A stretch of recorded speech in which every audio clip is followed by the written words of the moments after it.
자, 그러면은 앞에 시간에서는 생활사의 정의, 생활사의 탄생, 생활사의 목적까지를 얘기를 해봤었습니다만은 이어서는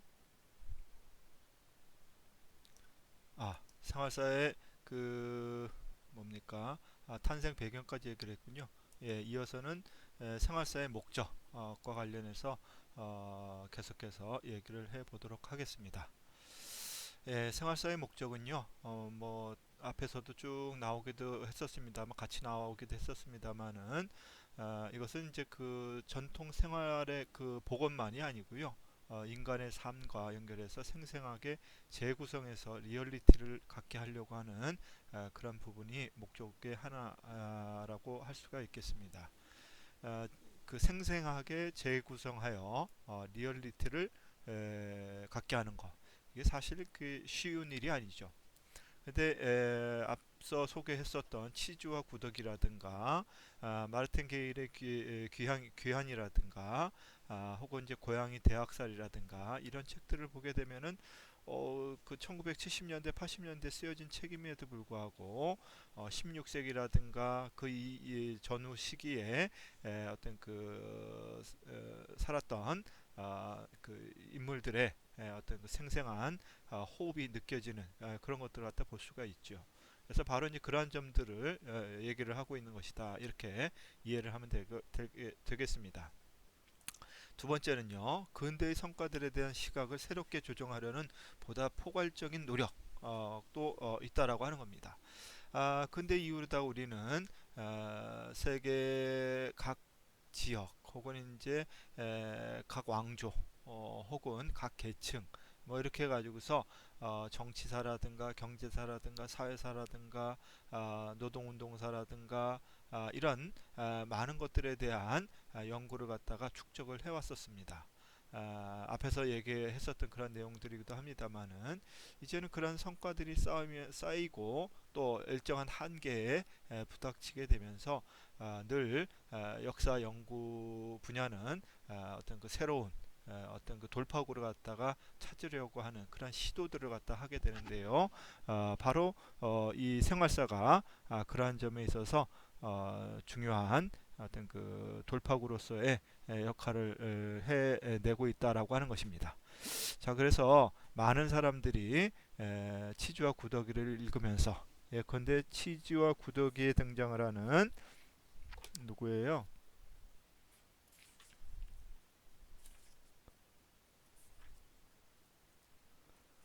여러분들 그 주인공이 누군지 기억나나요? 메노키오라고 하는 그런 인물입니다. 그래서 바로 이러한 그 메노키오와 같은 인물들에 대한 그런 얘기들을 갖다 우리가 찾아내고 또 그 거기에 생생함을 갖다 입힘으로 해가지고서 우리는 마치 이 메노키오가 마치 우리 옆에서 대화하는 것처럼 또 소통하는 그런 어떤 느낌을 갖다가 받게 된다라고 하는 거죠. 그래서 이러한 어떤 그 다양한 정치사라든가 경제사 혹은 이제 노동운동사라든가 사회사라든가 이런 부분들 속에 있었던 그 인물들의 생생함을 찾아내려고 하는 그런 노력들이 쌓여 있기 때문에 또 그런 것 갖다 쌓고자 하는 그런 과정 속에서 나왔다. 이렇게 얘기를 할 수가 있겠습니다. 세 번째는요, 초기의 경우 지금까지 역사의 전면에서 벗어나 있던 노동자 계급, 하층민, 억압받았던 민중을 대상으로 해서 아까도 말했던 아래로부터의 역사 혹은 밑으로부터의 역사를 구현하고자 한다라고 하는 겁니다. 그만큼 이제 다양한 이들에 대한 어떤 그 삶의 부분을 갖다가 규명하려고 하는 그러한 시도가 있다라고 하는 거 여러분들이 꼭 기억을 해 줬으면 합니다. 예컨대 우리는 이제 이미 1900년대로 들어오면서 예컨대 이제 그 뭐 일본인에 의해서 정리가 되기는 했었습니다만은 조선 무속고라든가 조선 해어화사라든가 조선 여석고라든가 조선의 전복과 예언이라든가 조선의 풍수 뭐 이렇게 해가지고서 많은 것들이 이제 그 이미 정리가 되기 시작을 했었던 거죠. 근데 여기 이거는 단지 이제 기록을 통해 정리를 해가면서 그 일정한 그 이들의 삶을 갖다가 정리한 그런 것이었다라고 한다라고 하면은 이제는 이제 그것을 넘어가지고서 치주와 구더기에서처럼 다양한 그들의 삶의 모습을 그려내려고 노력을 하고 있다라고 하는 것입니다. 예.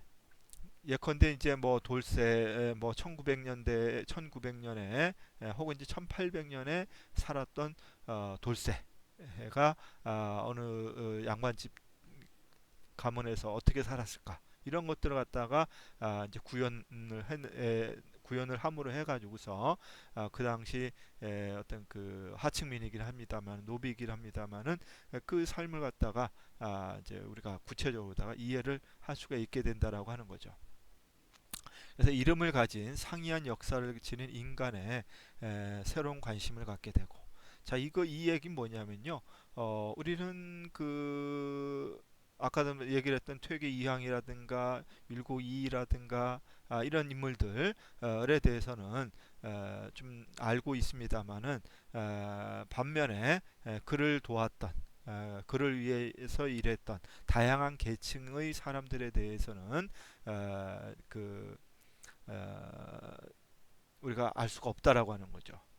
자, 그런데 그와 관련된 뭐 단편적인 기록을 통해서건 여러 가지 기록을 통해서 이그 율곡 이의를 만든 혹은 퇴계 이황을 만든 그런 그를 그 주변에 있는 많은 사람들의 이야기를 갖다가 구성을 해내면서 퇴계 이황이라고 하는 인간상을 만들어낸다라고 하는 거죠. 또 반대로 퇴계 이황이라고 하는 인물을 통해서 그 주변에 있는 인물을 갖다가 새롭게 보는 그러한 기회도 우리가 가질 수가 있다라고 하는 겁니다. 그래서 이로 인해서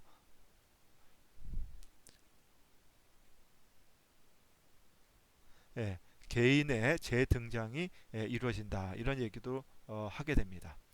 그래서 개개인이 어떤 그 어떤 일정한 삶을 갖다 삶으로 해가지고서 그 가치를 갖다가 빛냈다라고 하는 겁니다.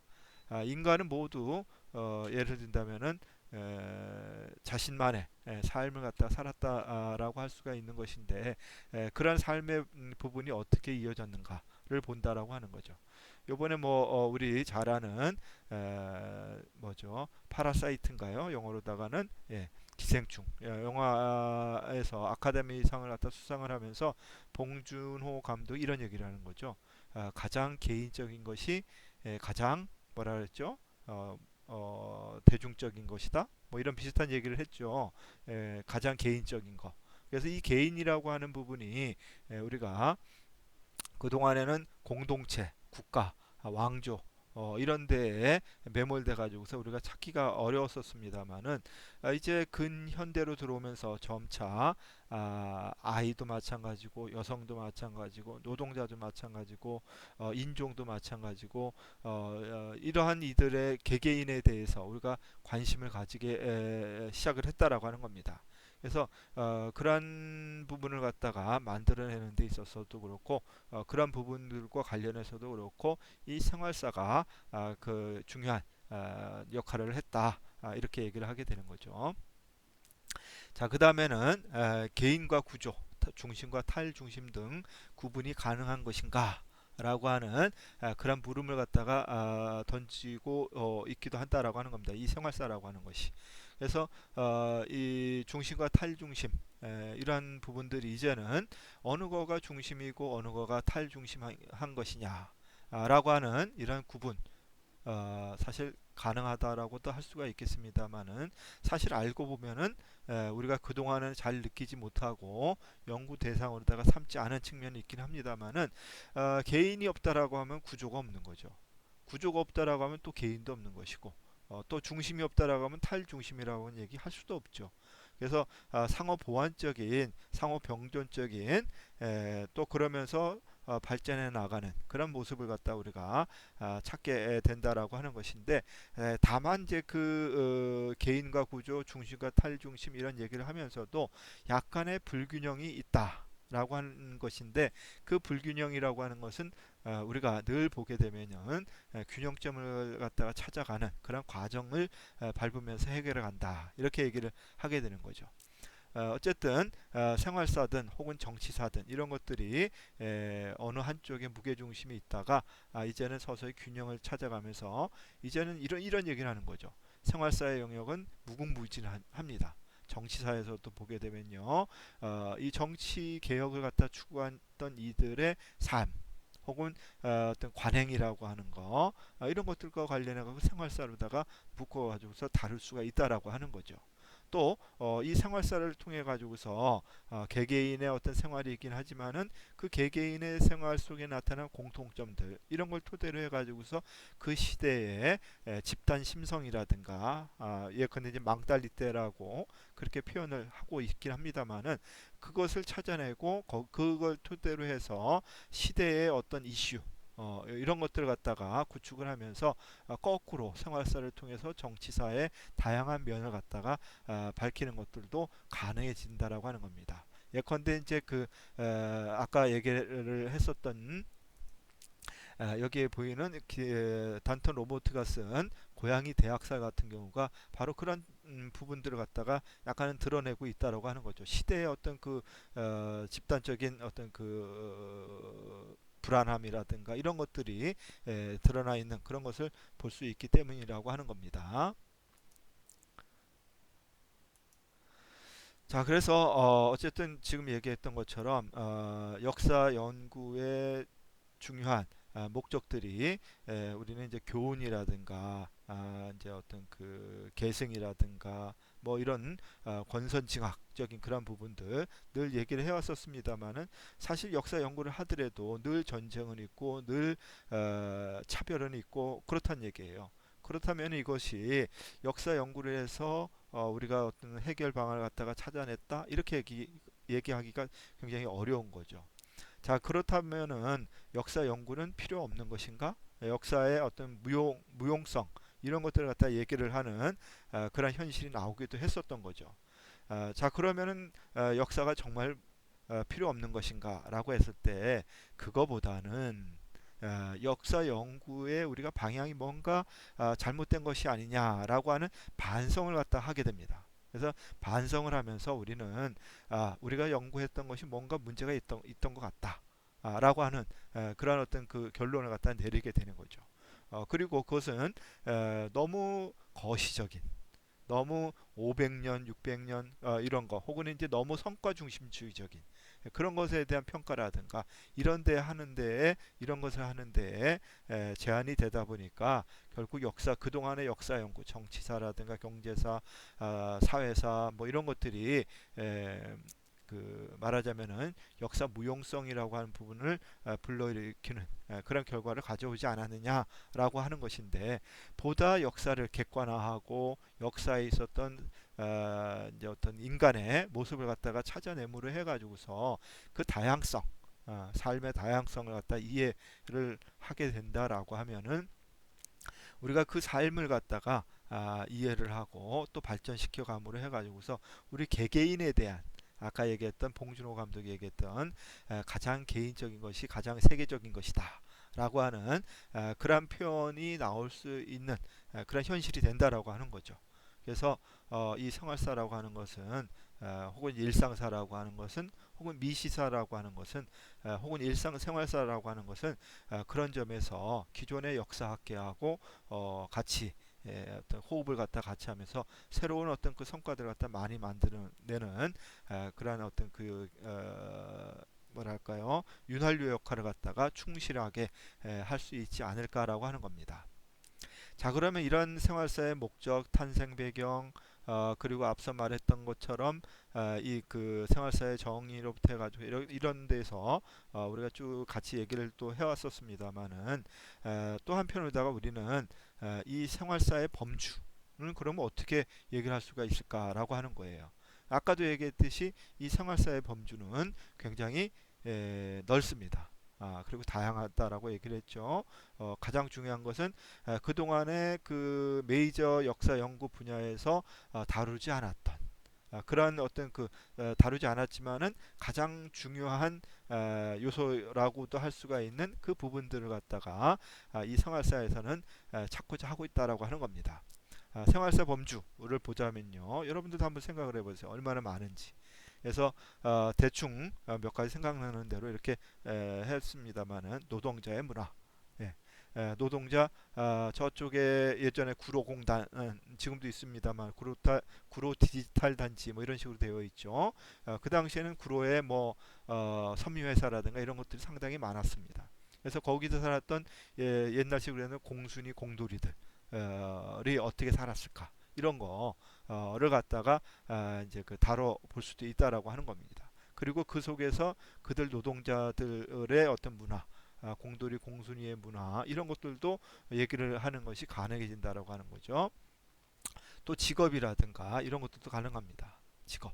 각 직업군들이 있지 않습니까? 그래서 사제들, 그러니까 목사라든가 신부라든가 또 이런 또 승려라든가 뭐 수녀라든가 이런 분들에 따라서 혹은 이제 요즘 이제 가장 고생을 하고 있는 간호사들 혹은 이제 의사들 이런 분들 또 혹은 이제 환자들도 역시 마찬가지죠. 직업은 아닙니다만은 환자들의 투병 생활이라든가 이런 것들도 이 생활사회 범죄에 들어간다라고 하는 거죠. 또 협회, 축제 이 속에서 협회를 갖다 운영하면서 벌어진 수많은 일들 이런 것들도 역시 생활사회 범주에 넣을 수가 있다라고 하는 것이고요. 축제도 역시 마찬가지입니다. 축제 준비하면서 축제에 동원되는 사람들, 축제의 주인공이 되는 사람들, 축제를 통해 가지고서 뭔가 매상을 갖다 올리려고 노력하는 사람들 이렇게 수없이 많습니다. 그래서 이런 부분들을 갖다가 역시 다루는 것들도 그 범주에 들어간다라고 하는 것이고요. 옷차림이라든가 이런 것도 역시 마찬가지입니다. 그리고 섭생, 건강을 위해 가지고서 섭생을 하는 그러한 어떤 그 여러 가지 노력들을 갖다 우리는 하게 되는데요. 역시 마찬가지로다가 넣을 수도 있다는 얘기입니다. 또 청소년 이런 것들, 노년, 노인들의 어떤 생활 이런 것들도 역시 마찬가지입니다. 또 심성, 질병 뭐 이런 것들 있고요. 그 다음에 뭐 예를 들면 이제 요즘에는 또 가장 각광받는 산업 중에 하나가 반려산업, 반려동물 산업이죠. 그래서 이 반려동물과의 어떤 그 반려동물의 어떤 그 생애를 기록을 하고 그거를 토대로 해서 생활사로다가 이제 그 만드는 그런 노력들도 있게 되는 거죠. 또 최근에 들어와서는 뭐 인터넷 게임이라든가 이런 것들이 많으니까 그런 게임과 관련된 그런 것들도 역시 마찬가지로다가 다룰 수도 있습니다. 또 여행도 마찬가지죠. 여러분들 여행 참 좋아하잖아요. 그래서 요즘은 SNS라든가 이런 걸 통해 가지고서 자기 여행담을 갖다 나누고 또 이것을 갖다가 유튜브라든가 여기에 올려서 이제 팔로워들을 갖다가 몰고 다닌다라든가 또 개인 유튜브 방송을 갖다 한다든가 이런 거 하면서 많은 어떤 그 인기와 그리고 스스로의 그 어떤 그 자아 실현이라든가 이런 것들을 갖다 해가고 있는 것을 볼 수가 있는 거죠. 이런 것도 다 역시 생활사에 들어갈 수가 있게 됩니다. 물론 그것은 이제 과거, 그러니까 우리 뭐 조선 시대라든가 근대라든가 여기에 있어서도 역시 마찬가지인 거예요. 그래서 그런 거를 우리가 보게 되는 것이고 또 술도 있습니다. 술, 술이라든가 커피, 차. 라든가 그 다음에 과자 이런 거 혹은 이제 또 뭐가 있을까요? 노래라든가 이런 것들 다 가능합니다. 그래서 또 음식들도 있습니다. 그래서 여러분들이 좋아하는 음식, 예를 들면 갈비, 라든가 하고 이제 삼겹살 구이라든가 혹은 이제 뭐 뭐가 있을까 순댓국 같은 거 이런 것들도 다 역시 마찬가지로 다루기 나름입니다. 그래서 이런 생활사회 범주는 굉장히 무궁무진하다라고 할 수가 있고 또 이것을 갖다가 굉장히 그 미시적으로다가 자세하게 살펴봄을 해가지고서 더욱더 재미나고 생생한 그런 어떤 그 역사 연구로 자리 잡을 수가 있다라고 하는 거죠. 예를 든다면 이런 거죠. 미시사이기 때문에 굉장히 세밀한 부분까지 마치 세밀화를 갖다가 그리는 것처럼 하나하나를 갖다가 다 찾아내고 그걸 갖다 구성을 하고 하는 그런 노력이 모여지면은 하나의 생활사가 만들어진다, 이렇게 얘기를 할 수가 있는 거고요. 또 하나는 우리 이제 그 뭐죠?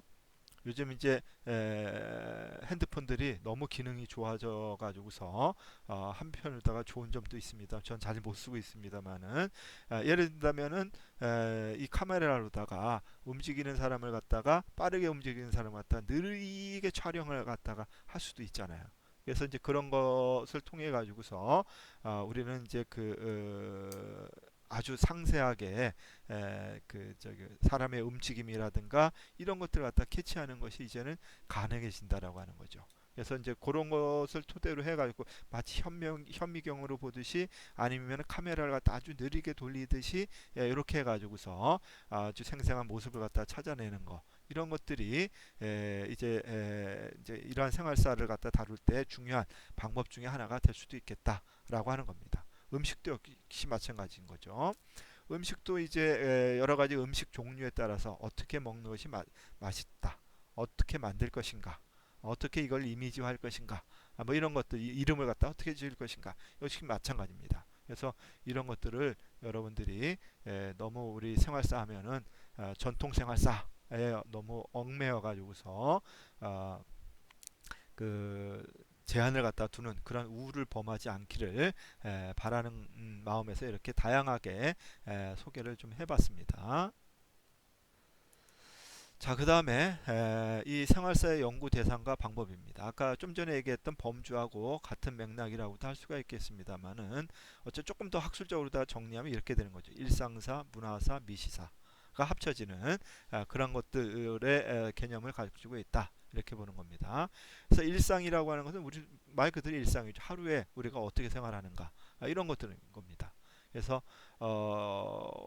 여러분들 하루 어떻게 시작을 했어요? 아침에 일어나서 화장실 가서 볼일 보고 세수하고 밥 먹고 그리고 입 닦고 옷 입고 가방 챙기고 오늘 스케줄을 한번 확인해 보고 핸드폰 챙기고 그리고 문 잘 걸었는지 혹은 가스불 잠궜는지 확인하고 그리고 버스를 타든지 아니면은 그대로 집에서 이제 그 온라인 강의를 들으려고 준비를 하든지 이런 여러 가지 어떤 삶의 패턴, 이런 것들이 있게 되는 거죠. 그런 것들이 일상입니다. 일상. 그래서 관습적으로 다 행하는 거 혹은 관습이 아니더라도 이 돌발 상황이 있을 때 여러분들이 대처하는 방식도 역시 일종의 관행 속에서 축적된 그 결과라고도 할 수가 있습니다. 그래서 그런 부분들이 바로 일상으로 다 규정이 되는 거죠. 그래서 보통 사람들이 문화적으로 형성된 삶의 실천 방식과 실천 전략을 통해서 현실을 변화시키고 이제 그 재구성하고자 하는 세계 다 이렇게 좀 어려운 용어로도 얘기를 했습니다만은 그렇게 이해를 해주시면 되겠습니다. 그 다음에는 이제 그 문화사와 관련된 겁니다. 자, 이 문화사라고 하는 것은 대개 이제 문화라고 하는 것을 우리는 너무 이제 그 고급진 거로다가만 이렇게 얘기를 하고 있는데요. 사실 문화는 대개 이제 위에서 아래로 이렇게 확산이 돼 가는 그러한 경향성을 갖다 많이 가집니다. 물론 근대에 들어오게 되면은 밑으로부터의 역사가 위로 전파가 되는 그런 것들도 생기기도 합니다만은, 자, 이 문화라고 하는 것은 그래서 엘리트 계급이나 문명인이 향유한다고 생각하는 고급의 그 의미가 아니라 어떤 사회 계층이든 나름대로 가지고 있는 특유한 삶의 방식을 얘기를 한다, 이렇게 할 수가 있습니다. 그래서 이 문화라고 하는 부분에 대해서 그래서 여러분들이 예컨대 이제 그 우리 대학생들이 가지고 있는 특유의 문화가 있죠. 소비를 잘하죠. 아닌가요? 예, 소비를 어쨌든 그 내가 벌어서 내가 쓰는 것보다도 용돈 받아서 쓰는 거, 아직은 이제 또 이걸 그 알바를 하든 뭐를 하든 해서 버는 돈을 어떻게 쓸 것인가에 대한 어떤 그 철저한 계획이라든가 이런 것이 아직 정립되지 않은 그런 상황 속에서 있다 보니까 또 이제 말 그대로 그 우리가 한 번뿐인 인생, 이 노세 젊어서 노세라고 하는 그런 분위기 속에서 노는 그런 문화 이런 것들도 없잖아 있다라고 하는 겁니다. 그래서 바로 이러한 문화적인 그러한 부분들이 하나의 방법 혹은 이제 연구 대상이 될 수도 있다라고 하겠습니다. 일단 미시사적인 그런 시각 혹은 이제 이런 겁니다. 이건 뭐 연구 대상도 로도 얘기를 할 수가 있겠습니다만은 본질적으로 관찰 규모를 축소하고 문헌 자료를 문헌 자료라고 했습니다만은 사실은 이제 문헌 자료에 나타난 어떤 그 생활 모습이라고 할 수가 있겠죠. 이것을 현미경적으로 세밀하게 분석하는 연구 방식 이를 얘기를 합니다. 그래서 하나하나 우리가 사료가 있으면은 그 사료를 갖다 해석해 가는 과정에서 아주 세밀하게 이제 그 상상을 하는 거죠. 그래서 이 사람이 어떠한 분위기 속에서 이런 얘기를 했을까? 이러한 또 혹은 어떤 그것을 목적으로 해서 얘기를 했을까? 이런 것들을 갖다가 상상을 통해 가지고서 그럴듯한 상상인 거죠. 있을 수 있는 상상. 그래서 그런 부분들을 갖다 토대로 해가지고서 우리는 과거에 살았던 그 돌세라고 하는 인물 뿐만 아니라 아까 얘기했었던 우리 치주와 구더기 속에 누구예요? 자꾸만 이름을 갖다가 잊어먹네요. 예, 여러분들 나이가 들면은 이렇게 될 수도 있습니다. 예. 메노키오죠, 메노키오. 적어놔야 되겠네, 메노키오. 이 메노키오의 어떤 그 여러 가지 뭐 숨쉬는 것까지도 우리가 이렇게 구성할 수 있을 정도로 리얼리티라고 하는 부분을 갖다가 찾아낼 수가 있다라고 하는 거죠. 어쨌든 우리 드라마 가운데서도 아까 얘기했던 뭐 추노도 있고요. 대장금 이라고 하는 드라마도 있었지 않습니까? 또 뭐 해를 품은 달 뭐 이런 그 드라마도 있고 해서 우리는 이제 뭐 그 대장금하고 해품달이라든가 이런 것들은 대체로 이제 지배층의 어떤 그런 부분들을 갖다 좀 담고 있는 측면이 강하다라고 하면은 추노 같은 경우에는 그보다는 이제 그 피지배층 하층 에, 밑에 있는 그런 사람들의 부분들을 갖다 조금 더 많이 다루고 있는 거죠. 그래서 어, 이러한 부분들을 보게 되면은 드라마로나 나와서 그렇지만은 그걸 갖다가 만들기 위해서 이러한 미시적인 일상사적인 문화적인 이런 것들이 합쳐짐으로 해가지고 또 앞에서 정리했던 정치사라든가 경제사라든가 의학사라든가 이런 것들이 합쳐짐으로 해가지고서 가능해졌다라고 하는 거죠. 자, 그래서 이 앞으로도 그렇고 이 우리 역사 연구는 이러한 생활사와 역사 인류학적 접근이 반드시 그 연결이 되면서 이루어져 나갈 것 같다라고 하는 그런 얘기를 할 수가 있을 것 같습니다. 자, 그리고 참고 문헌, 오늘 강의했던 내용들과 관련된 그런 참고 문헌들입니다. 문기상 선생이 쓴 일상생활사라든가 곽차섭이 쓴 새로운 역사의 입장에서 본 생활사의 개념과 방향, 송기호 선생이 쓴 생활사 새로운 역사 쓰기라든가 이런 것들 여러 논문들이 있으니까 여러분들 혹시 관심이 있는 사람들은 이 논문을 더 찾아보면 해서 도움을 얻기를 바라겠습니다. 자, 그리고 강의 교재는 아까도 말씀드렸지만은 한국고문사학회에서 엮었던 이 조선시대 생활사 2와 3 요게 이제 이번 학기 강의 교재가 되겠습니다. 자, 그래서 이제 앞서 이제 쭉 얘기를 했듯이 이 제가 이제 이 생활사 강의를 하는 것은 여러 그저 뭐예요? 아까 뭐, 그 우리 금요일 날 3시간 가운데에서 2시간 정도가 이 강의로 다 이루어집니다. PPT 강의라든가 이런 걸로 이루어지는데요. 거기에서는 이제 앞서 얘기했던 주차별 강의에 맞춰 가지고서 진행을 해가고 그 다음에 나머지 1시간은 아까 얘기했던 생활사 박물관 콘텐츠 기획을 위해 가지고서 여러분들과 여러 가지로다가 대화를 해가면서 만들어 가도록 하겠습니다. 그와 관련된 내용들은 이제 실제 강의실에서 우리가 만나게 될 때에 구체적으로다가 진행을 해 갈 수가 있을 것 같습니다. 자, 오늘 강의는 여기까지가 되겠습니다. 다음 주에는 이제 어떻게 살았을까와 관련해 가지고서 특히 이제 조선시대 사람들이 이제 출생서부터 해 가지고서 제사하는 단계에 이르기까지 어떻게 했는가에 대해서 살펴보는 그런 시간을 갖도록 하겠습니다. 오늘 이처럼 생활사는 무엇인가에 대한 어떤 그 정의와 뭐 여러 가지 목적, 배경, 대상, 방법 이런 것들 쭉 다뤄왔었습니다만은 여러분들이 이제 본격적으로다가 생활사 강의를 토대로 해서 요 내용들을 요 오늘 강의했던 내용들을 염두에 두면서 수강을 해 주시길 바라겠습니다. 자, 이상 마치겠습니다. 또 앞으로의 기간 동안에도 코로나19 조심하시고 바람이 굉장히 셉니다. 건강들 조심하시길 바랍니다. 이상 마치겠습니다. 수고하셨습니다.